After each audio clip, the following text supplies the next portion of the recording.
বাংলাদেশের ৫১% নারী।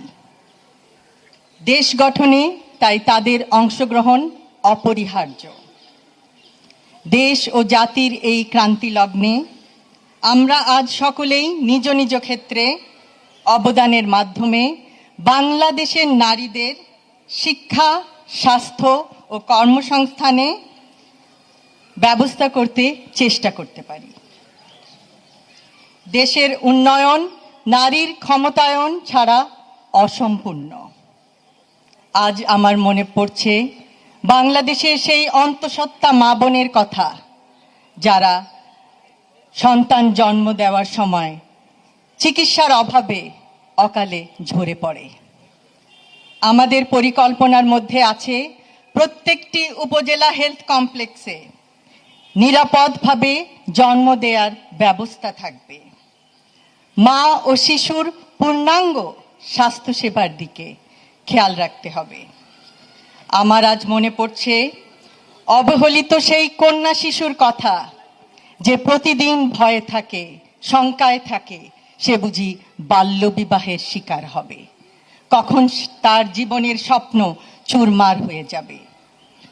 আমরা নিশ্চিতভাবে বলতে চাই, বিনামূল্যে শিক্ষা সম্প্রসারণ, মেয়েদের স্নাতকোত্তর পর্যন্ত শিক্ষা নিশ্চিত করা হবে।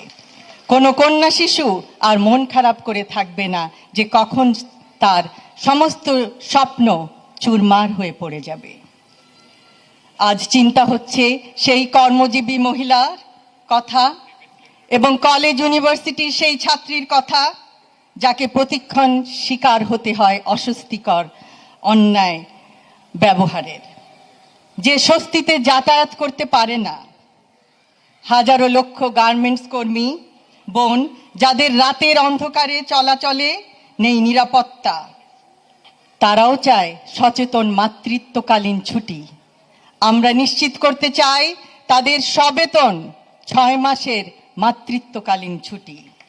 আমরা নিশ্চিত করতে চাই নিরাপত্তা এবং তাদের সুরক্ষা, নিরাপদ আবাসন ও যাতায়াত ব্যবস্থা, কর্মস্থলে ডে কেয়ার সেন্টার।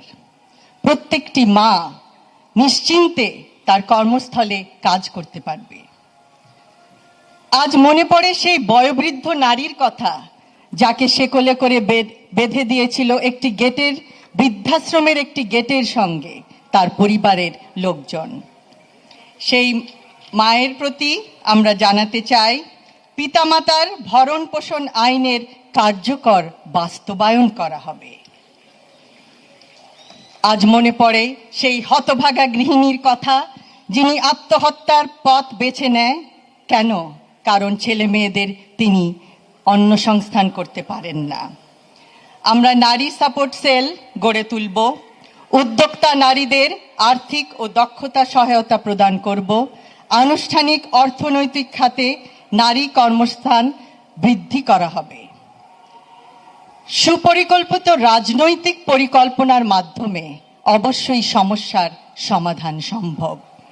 আজ আমাদের বহু আলোচকবৃন্দ, আমার সহ আলোচকবৃন্দ বিভিন্ন সমস্যার কথা জানিয়েছেন এই এলাকার।